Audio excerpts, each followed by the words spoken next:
Revelations 13 brings us face to face with one of the most terrifying and misunderstood parts of prophecy.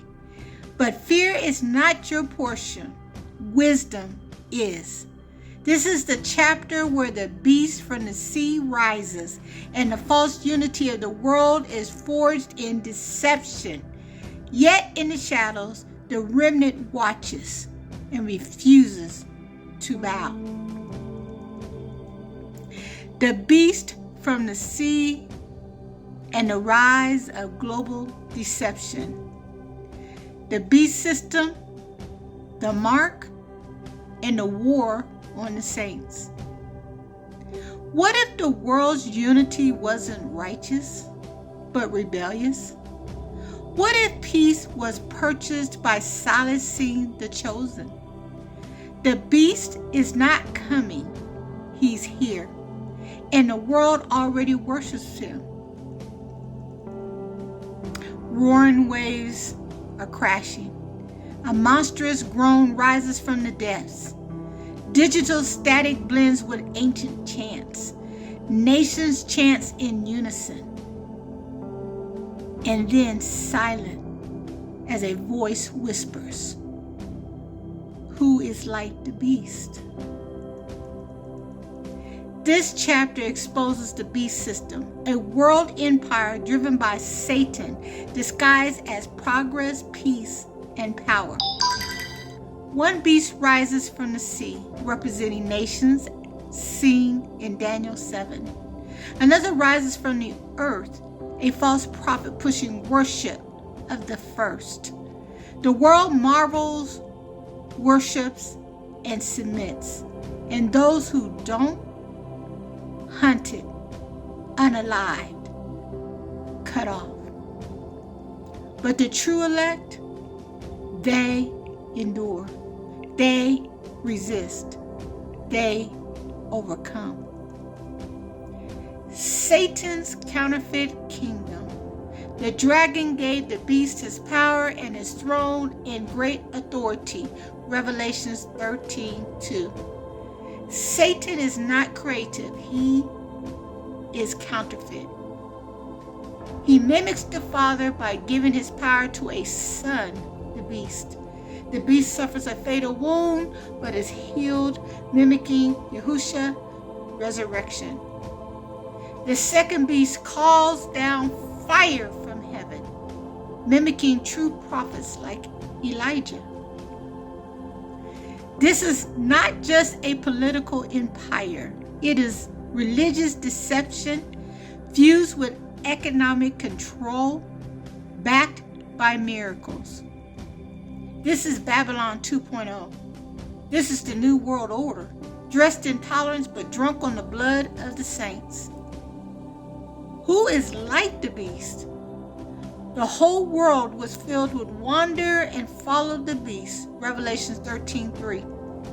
Let that sink in. The world isn't forced into this at first. They worship the beast willingly, because the beast offers what they crave: safety, unity, technology, tolerance, at the cost of truth. Even the remnant will feel the pressure to comply, to stay quiet, to take the mark. This is not fiction. This is the beast system we already have inside, where truth is hate speech and allegiance is currency. So that mark of the beast that we all been hearing about since I was a little kid, it forced all people to receive a mark on their right hands or on their foreheads so that they could not buy or sell unless they had the mark. That's Revelations 13:16-17. This is control at the core of your identity, your thoughts, which is your forehead, your actions, your hand, your ability to live, economy, healthcare, social life. This could be literal, digital, biotech, neural linked, a financial system, or a spiritual allegiance, or both. Whether it's a chip, a social credit ID, a government ID, a real ID, or a covenant with lies, is coming. And the system is already here in beta mode. For the 12 tribes of Israel, the target of the beast. It was given power to wage war against the saints and to conquer them. Revelation 13:7. You, O Israel, especially you from the tribe of Yehudah, are not invisible to the beast. You are the threat to his system, the witness to his lies, the inheritors of the real kingdom. That's why you've been historically targeted. That's why the system works so hard to erase your identity, land, language, faith, and memory. But you were born to expose the beast and proclaim the king. And for those who are doubters and seekers or the outcasts, you might not feel like part of any tribe, because you're not.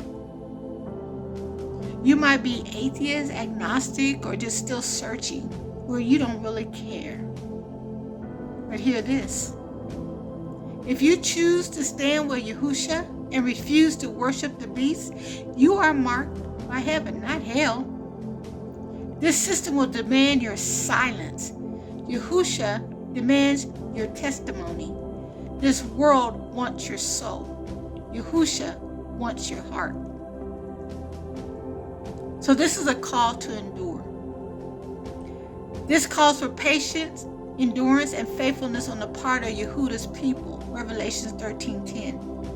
There will be betrayal, there will be arrest, there will be executions. But there will also be miracles, seals of protection, hidden places of refuge, supernatural endurance. The remnant won't be broken, they will be refined. So, who do you worship when the world worships the beast? I may ask you that question. You won't survive the beast by being clever or silent or nice or try to hide and just think that you'll just make it. You will overcome by knowing Yahushua personally, rejecting false unity, and refusing to bow. Think deeper, stand taller, speak louder, surrender to the Lamb before the mark finds you. Let me pray. Mark me with truth, Yahuwah. This world is drowning in deception. The beast is rising in every screen, system, and law, but I choose truth. I choose Yahushua. Mark me with your name. Fill me with your spirit. Help me endure what's coming. I will not bow down to the beast. I will stand with the Lamb. Amen.